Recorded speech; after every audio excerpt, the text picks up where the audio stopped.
శ్రీకృష్ణ అండి. ఈరోజు భగవద్గీతలోని త్రయోదశోధ్యాయంలోని 16, 17, 18 శ్లోకాల భావములు తెలుసుకుందాము. మొట్టమొదటగా 16వ శ్లోకం.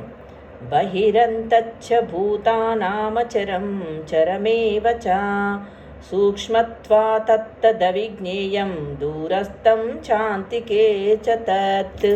దీని యొక్క భావము: పరమాత్ముడు స్థావర జంగములైన సర్వజీవుల అంతర్బాహ్యములలో నిలిచియుండును. సూక్ష్మత్వ కారణముగా అతడు భౌతికేంద్రియముల శక్తిచే చూచుటకు గాని తెలుసుకొనుటకు గాని అతీతుడు అయ్యున్నాడు. అత్యంత దూరమునందున్నను అతడు సర్వులకు సమీపముననే ఉండును. వైదిక గ్రంథములను అనుసరించి పరమపురుషుడైన నారాయణుడు ప్రతి జీవి యొక్క అంతరము మరియు బాహ్యం నందు నిలిచియుండునని మనము తెలుసుకొనగలము. అతడు భౌతిక ఆధ్యాత్మిక జగత్తులు రెండింటి యందును ప్రత్యక్షమయ్యుండును.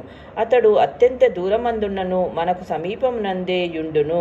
దేవాది దేవుడు ఎల్లప్పుడూ దివ్యానంద నిమగ్నుడై ఉండుటచే అతడు ఎట్లు తన సంపూర్ణ వైభవంలోను అనుభవించుచున్నాడను దానిని మనము ఈ భౌతిక ఇంద్రియములతో చూచుట గాని తెలుసుకొనుట గాని చెయ్యజాలము. కనుకనే అతనిని అవగాహన చేసుకొనుటకు భౌతికములైన మన మనస్సు ఇంద్రియములు పనిచేయజాలవని భావము.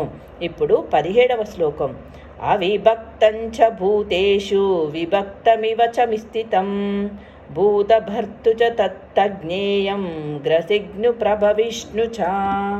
దీని యొక్క భావము: పరమాత్ముడు సర్వజీవుల యందు విభజింపబడినట్లు కనిపించినను అతడెన్నడూను విభజింపబడక ఏకైకుడుగా నిలిచియుండును. అతడు సర్వజీవులను పోషించువాడైనను సర్వులను కబలించుచున్నది మరియు వృద్ధి నొందియుచున్నది అతడే అని అవగాహన చేసుకొనవలెను.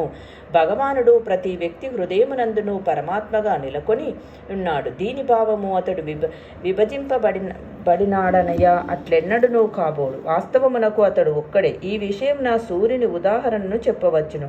మధ్యాహ్న కాలంన సూర్యుడు తానుండవలసిన స్థానమును నిలిచియుండును. ఎవరైనను ఈ దిక్కునందైనను 5000 మైళ్ళు ప్రయాణించి వెళ్ళి సూర్యుడు ఎక్కడున్నాడు అని ప్రశ్నించినచో ఎల్లరును సరిగ్గా తమ శిరస్సుపై ప్రకాశించుచున్నాడని సమాధానం చెప్పుదురు. శ్రీకృష్ణ భగవానుడు అవిభక్తుడైనను విభక్తుడైనట్లుగా కనిపించునని చెప్పుటకు వైదిక గ్రంథములందు ఈ ఉదాహరణం ఇవ్వబడినది.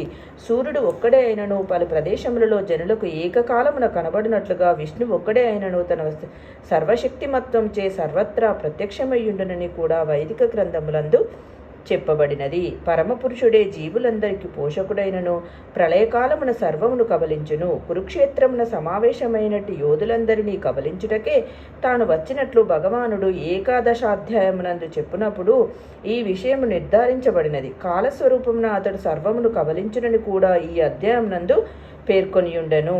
ఇప్పుడు 18వ శ్లోకం. జ్యోతిషామపి తజ్జ్యోతిస్తమసః పరముచ్యతే జ్ఞానం జ్ఞేయం జ్ఞానగమ్యం హృది సర్వస్య విష్ఠితం. దీని యొక్క భావము: తేజోవంతములైన సర్వవస్తువులందు కాంతికాధారుడు అతడే. భౌతికత్వమను అంధకారమునకు అతీతుడైన అతడు అవ్యక్తుడయ్యుండును. జ్ఞానము మరియు జ్ఞాన విషయము జ్ఞానగమ్యం కూడా అతడే ఎల్లరి హృదయములందు ప్రతిష్ఠితుడయ్యున్నాడు. సూర్యుడు, చంద్రుడు, నక్షత్రముల వంటి కాంతివంతములైన వాటి కాంతికి పరమాత్ముడే, దేవాది దేవుడైన శ్రీకృష్ణుడే కారణము. ఆధ్యాత్మిక జగత్తునందు దేవాది దేవుని దివ్య తేజస్సు విస్తరించి ఉండుటచే అక్కడ సూర్యుడు లేదా చంద్రుని అవసరం లేదని వైదిక గ్రంథములందు తెలుపబడినది. కానీ భౌతిక జగత్తున భగవానుని తేజస్వి అయిన బ్రహ్మజ్యోతి భౌతిక రూపమున మహాతత్వముచే కప్పబడి ఉండుట చేత ఈ భౌతిక జగత్తునందు కాంతి కొరకై సూర్యుడు, చంద్రుడు, విద్యుత్తు వంటి వాని సహాయము కావలను. కానీ ఆధ్యాత్మిక జగత్తున ఇట్టి వస్తువులతో ఏమాత్రము అవసరం లేదు. భగవానుని ప్రకాశమానమైన కాంతి చేతనే సర్వమును ప్రకాశింపజేయబడుచున్నదనియు వేదములందు స్పష్టంగా తెలుపబడినది. కనుకనే అతడు భౌతిక జగత్తునందు స్థితిని కలిగి ఉండడని స్పష్టమగుచున్నది. భగవానుడు అత్యంత దూరములో గల ఆధ్యాత్మిక జగత్తునందలి దివ్యధామమునందు స్థితుడయ్యుండును. ఈ విషయంను వేదములు కూడా సమర్థించుచున్నవని భావము. జై శ్రీకృష్ణ అండి. రేపటి వీడియోలో మరికొన్ని శ్లోకములతో మళ్ళీ కలుస్తాం.